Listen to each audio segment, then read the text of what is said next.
सुगवणे तालुक्यात असे अनेक बेरोजगार आहेत। यांच्यासाठी एक सुवर्ण संधी म्हणजे आज शेळीपालन, कुक्कुटपालन, मत्स्य उद्योग अशा विविध उद्योगाबाबत माननीय लाखे सर तसेच डॉक्टर माननीय देसाई सर यांनी या तरुणांना सकट सभेत एक आधार देण्याचं काम केलं आणि आजच्या मार्गदर्शनातून त्यांनी तरुण वर्गाला पुढे यावं, यातून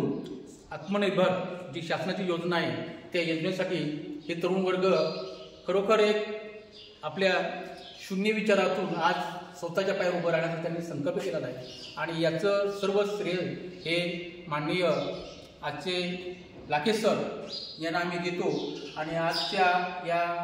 उत्कृष्ट प्रशिक्षणार्थी खरोखर सर्व त्यांचं मार्गदर्शन मनापासून स्वीकारलेलं आहे आणि शासनाच्या विविध योजना आहेत त्याचा सुद्धा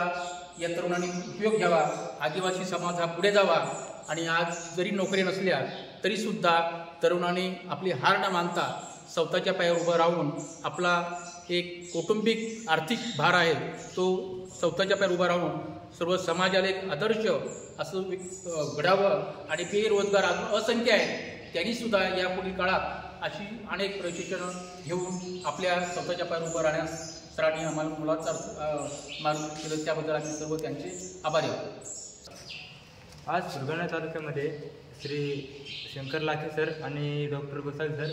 यांनी आम्हाला व्यवसाय कसा करायचा आणि व्यवसायासाठी काय काय करावं लागणार आहे याचं मार्गदर्शन केलं। थोडक्यात म्हणजे आपल्याला काही योजनाबद्दल आपण माहिती नसते आणि अधिक आल्याबद्दल आपल्याला भरपूर अशी माहिती त्यांनी दिली जी की आपल्याला अगोदर माहीत नव्हती आणि त्यांनी या ठिकाणी खूप छान असं प्रशिक्षण दिलं, त्याबद्दल आम्ही आभारी आहोत आणि असंच आमच्यासाठी मार्गदर्शन करत राहतील ही आम्ही त्यांच्याकडे इच्छा करतो।